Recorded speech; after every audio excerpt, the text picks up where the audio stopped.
দ্বিতীয় বিষয় হচ্ছে আল্লাহ বলেন ওয়ামাই ইয়াবতাগি গায়রাল ইসলামি দীনান ফালাই ইউকবালা মিন। আপনি ইসলামের একটু সব ইসলামের আয়নায় নিজেকে দেখেন যে ইসলামের আয়নায় কি কি আছে কি কি নাই। এখন ইসলামের আয়নায় কি কি আছে কি কি নাই এটাও আল্লাহ বলেছেন। আল্লাহ বলেন ইসলাম তো আসলে একটা ধর্মের নাম না, মনে রাখবেন ইসলাম কোনো ধর্মের নাম না। ইসলাম একটা পরিপূর্ণ জীবন ব্যবস্থা যেখানে মানুষের জন্ম থেকে নিয়ে মৃত্যু পর্যন্ত, মৃত্যু থেকে নিয়ে একদম কবর, হাসর, মিজান, ফুলসিরাত, জান্নাত, জাহান্নাম পর্যন্ত আল্লাহ সব কিছু লিখে দিয়েছে। অন্য অন্য ধর্মগুলো হচ্ছে শুধু ধর্ম, সেখানে আপনার পারিবারিক জীবন কেমন হবে এটা নাই, সাংসারিক জীবনটা কেমন হবে এটা পাবেন না আপনি। আপনি যদিও পান কিন্তু আপনার সামাজিক ব্যবস্থা, সামাজিক জীবন কেমন হবে এটা পাবেন না। তারপরে আপনি রাষ্ট্রীয় জীবন ব্যবস্থা কেমন হবে এটা আপনি অন্য ধর্মে পাবেন না। একমাত্র ইসলাম এটা কমপ্লিট একটি জীবন ব্যবস্থা যেখানে আপনার দোলনা থেকে একদম জন্ম থেকে নিয়ে মৃত্যু পর্যন্ত আপনাকে সব কিছু দিয়ে দিয়েছে। এখানে আপনার লেখাপড়া কেমন হবে, শিক্ষা সিলেবাসটা কেমন হবে, কত বছর বয়সে লেখাপড়ার বয়স, এটাও ইসলামে আপনাকে গাইড করেছে। আপনি যখন বড় হবেন আপনার বুঝ শক্তি হবে, আপনার বিবাহের বয়স কত হবে, আপনার কর্মজীবনটা কেমন হবে, রাজনীতি করবেন, রাজনীতির বয়স হয়েছে, রাজনীতি করলে কোন ধাঁচে রাজনীতি করতে হবে, আর যদি রাজনীতি করেন তাহলে কিভাবে রাজনীতি করবেন, আর তারপরে আপনার অর্থনীতি ব্যবস্থাটা কেমন হবে, পররাষ্ট্রনীতি কেমন হবে, রাষ্ট্রনীতিগুলো সবগুলো ইসলাম আপনাকে পুঙ্খানুপুঙ্খানু দিয়েছে। আপনার অর্থনীতিটা কেমন হবে সব কিছুই কোরআনে আছে। আপনি যদি কোরআনকে বলেন কোরআন একটা প্রমাণ দাও, কোরআন বলে আল ইয়াউমা আকমালতু লাকুম দীনাকুম ওয়া আতমামতু আলাইকুম নি'মাতি ওয়া রাদিতু লাকুমুল ইসলাম দীনা ওয়া মান ইয়াবতাগি গায়রাল ইসলাম। আল্লাহ বলেন আল ইয়াউমা আকমালতু লাকুম, নবী হে আমি আজকে দিনকে কমপ্লিট করে দিলাম। আল্লাহ রাসূল সাল্লাল্লাহু আলাইহি ওয়াসাল্লাম শুক্রবার দিন পবিত্র ঈদের দিন ছিল, আরাফার ময়দানে হজের সময় আল্লাহ রাসূল সাল্লাল্লাহু আলাইহি ওয়াসাল্লাম উটের পিঠে আরোহণ করে আছেন। এমত অবস্থায় জিবরিল আলাইহিস সালাতু ওয়াস সালাম এই আয়াত নিয়ে আগমন করলেন, আল ইয়াউমা আকমালতু লাকুম দীনাকুম ওয়া আতমামতু আলাইকুম নি'মাতি ওয়া রাদিতু লাকুমুল ইসলাম দীনা। আল্লাহ তাআলা আজকে আল ইয়াউমা মানে আজকে, আল ইয়াউমা আকমালতু পরিপূর্ণ করে দিয়েছেন, আল ইয়াউমা আকমালতু লাকুম আল্লাহ বলেন আজকে আমি পরিপূর্ণ করে দিলাম তোমাদের জন্য, আল ইয়াউমা আকমালতু লাকুম দীনাকুম তোমাদের দিন, তোমাদের জীবন বিধান, তোমাদের ধর্ম। আল ইয়াউমা আকমালতু লাকুম দীনাকুম ওয়া আতমামতু আলাইকুম নি'মাতি, এবং যত নিয়ামত দরকার সবগুলো নিয়ামত আমি তোমাদেরকে দিয়ে পরিপূর্ণ করে দিলাম। ওয়া রাদিতু লাকুমুল ইসলাম দীনা, এবং তোমাদের জীবন বিধান, তোমাদের ধর্ম, তোমাদের কর্ম সব কিছুর জন্য আমি ইসলামকে মনোনীত করলাম। আল্লাহ তাআলা আমাদের সকলের জন্য ইসলামকে মনোনীত করেছেন। এখন ইসলামকে যেহেতু আমাদের জন্য মনোনীত করেছেন, আমরা কি সেই ইসলাম মানতে রাজি? সবাই রাজি?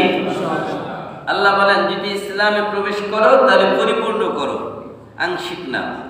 ইয়া আইয়ুহাল্লাযীনা আমানু দুখুলু ফিস-সিলমি কাফা ওয়া লা তাত্তাবি'উ খুতুওয়াতিশ শাইতান ইন্নাহু লাকুম আদুউম মুবিন।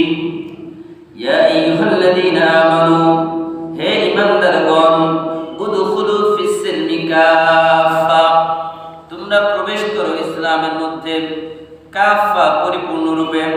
ওয়ালা তাত্তাবি'উ খুতুওয়াতিশ শাইতান, তোমরা শয়তানের পদাঙ্ক অনুসরণ করো না।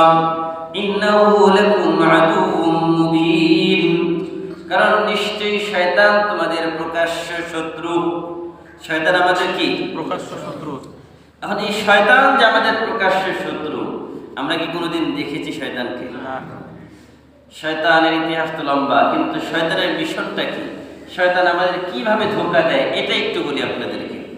সূরা আরাফ আল্লাহ পাক রব্বুল আলামিন বলেন قال فبما أغويتني لأقعدن لهم صراطك المستقيم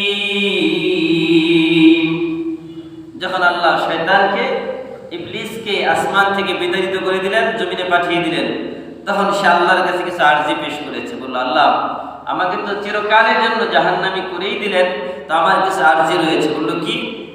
قال أنظرني إلى يوم يبعثون, আপনি আমাকে কিয়ামত পর্যন্ত হায়াত দেন। قال إنك من المنظرين, আল্লাহ বলেন যাও, তোমাকে কিয়ামত পর্যন্ত হায়াত দিয়ে দিলাম। এবার ইবলিস বলছে, قال فبما أغويتني لأقعدن لهم صراطك المستقيم, বলো আল্লাহ এই বনি আদম মাটির তৈরি মানুষের কারণেই তো আমি জান্নাত থেকে বিতাড়িত হয়ে গেলাম। বনি আদম এই মাটির তৈরি মানুষের কারণেই তো আপনার রহমত থেকে বিতাড়িত হয়ে গেলাম, বঞ্চিত হয়ে গেলাম, জাহান্নামী হয়ে গেলাম। সুতরাং আমি তাদের সিরাতে মুস্তাকিমের রাস্তার মধ্যে বসে থাকব। আবওয়াইতানি, যেহেতু তাদের কারণে আমি পথভ্রষ্ট হয়েছি, আমি তাদেরকে পথভ্রষ্ট করবই করব।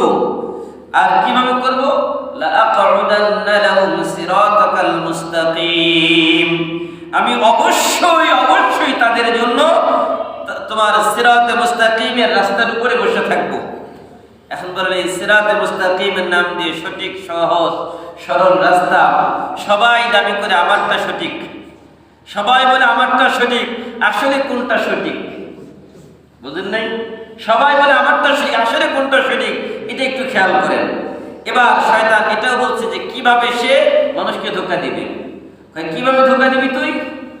ثم لآتينهم من بين أيديهم ومن خلفهم وعن أيمانهم وعن شمائلهم ولا تجد أكثرهم شاكرين। আল্লাহ আমি আপনার বান্দার সিরাতুল মুস্তাকিমের রাস্তার ডান দিকে বসবো, মিন বাইনি আইদিহিম তার সামনে বসবো, তার পিছনে দাঁড়াবো, তাকে তার ডান দিক বাম দিক, তার মানে সামনে পিছনে ডান বাম চতুর্দিক থেকে তাকে আমি আক্রমণ করব। আক্রমণ কয় দিক থেকে হবে?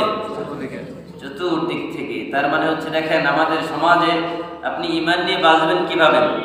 আপনার জীবনের সব থেকে বড় দরকার অর্থনীতি।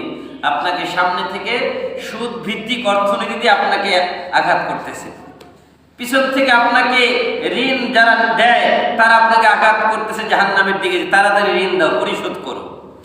ডান দিক থেকে আপনার সন্তানের চাহিদা পূরণ করতে করতে আপনি শেষ। বাম দিক থেকে আপনার নিজের ব্যবসা বাণিজ্যের চাহিদা পূরণ, সব দিক থেকে আপনাকে গ্রাস করে ফেলেছে। আপনি যাবেন কোন দিকে? শয়তান বলে আমি ডান দিক থেকে আক্রমণ করব, বাম দিক থেকে, সামনে থেকে, পিছন থেকে। কিভাবে আক্রমণ করবে?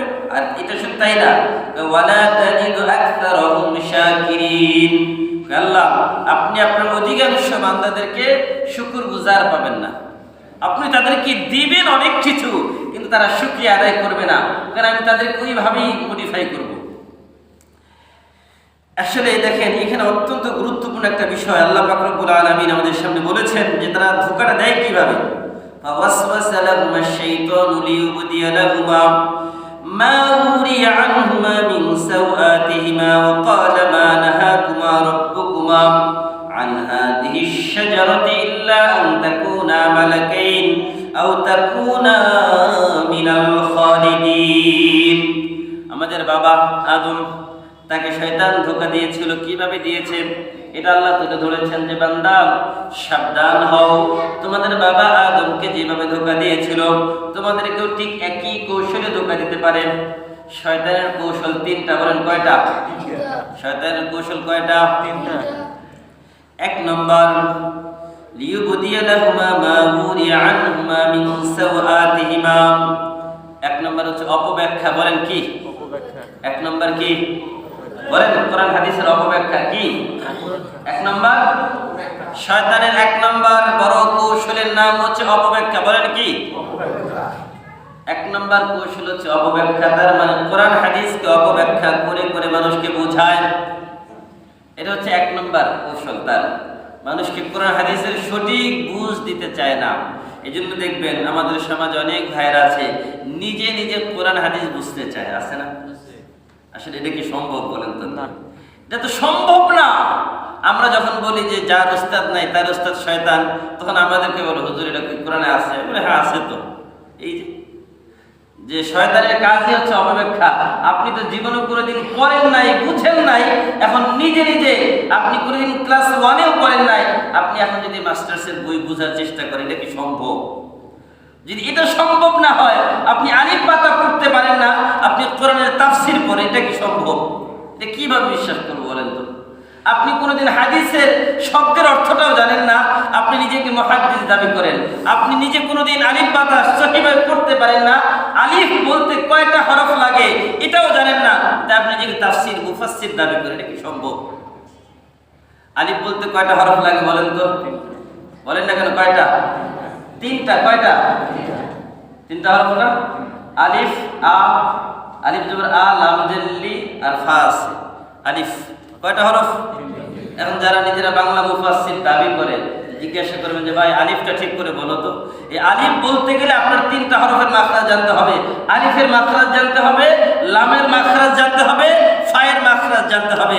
যদি জানেন তাহলে আলিফটা ঠিক উচ্চারণ হবে, এছাড়া উচ্চারণই ঠিক হবে না, আর আপনি মুফাসসির দাবি করেন। এই জন্য খুব সাবধান। শয়তানের 1 নম্বর কৌশলের নাম হচ্ছে অপব্যাখ্যা। বলেন কি? হ্যাঁ। দ্বিতীয় নম্বর, শয়তানের দ্বিতীয় নম্বর যে কৌশল, সেই কৌশলের নাম হচ্ছে আল্লাহ। শয়তানের দ্বিতীয় নম্বর যে কৌশল, সেটা হচ্ছে মানুষকে টোপ দেওয়া। মানুষকে দেখবেন কলা ঝুলে মূলা দেওয়ার অবস্থা আছে না? দেখা একটা দেয় আরেকটা, টোপ দেয়, দেয় না? মাছকে টোপ দেন, দিয়ে দিয়ে মাছকে ধরেন। তো শয়তান মানুষকে বিভিন্ন টোপ দেয়। কাজে সংস্কৃতির কিছু টোপ দেয়, কাজে মন খারাপ গান শুনো, আছে না? কাজে গান শুনলে মন ভালো হয়। আচ্ছা বলেন, গান শুনলে কেমন ভালো হয়? যারা গান গায় তারা আবার বিরহের গান কেন গায়? আবার যারা সেকা খায় তারা আবার ওই বিরহের গান শুনে, গান শুনে শুনে আরো বিরহে কষ্ট মারা যায়। সারা রাত গান শুনে, কিরে কি খবর? দোস্ত গান শুনতে শুনতে সারা রাত পার করে দিলাম, মনের কষ্ট দূর হলো না, আছে না? মন টোপ দেয়, শয়তান টোপ দেয়, দিয়ে দিয়ে তাদেরকে আরো খারাপের দিকে নিয়ে যায়। এই জন্য মানুষ শয়তানকে যখন টোপ দিবে বুঝবেন যেটা আমি শয়তানের রাস্তায় আছি। শয়তান মানুষকে অপব্যাখ্যা করে, শয়তান মানুষকে টোপ দেয়, আর শয়তান মানুষকে ধোঁকা দেয়। দিয়ে দিয়ে এইভাবে শয়তান মানুষকে সঠিক রাস্তা থেকে সরিয়ে দেয়। আও তাকুনা মালাকাইন আও তাকুনা মালাকাইন আও তাকুনা মিনাল খালিদিন। আদম বলল, আদম আপনি যদি এই ফল খান আপনি ফেরেশতা হয়ে যাবেন, আপনি চিরকালের জন্য জান্নাতে হয়ে যাবেন। এটা কি সম্ভব? আল্লাহ বলছে যে আপনি চিরকাল থাকবেন এখানে, একটা সিস্টেম আছে, কিন্তু শয়তান অপব্যাখ্যা করে তাকে ভুলভাল বুঝিয়েছে। এই জন্য শয়তান মানুষকে ধোঁকা দেয় 3 পদ্ধতিতে, আর শেষ আক্রমণ করে 4 পদ্ধতিতে। আর এটা যদি আমরা বুঝি তাহলে বাকি বিষয়টা বোঝা সহজ হবে। কেন?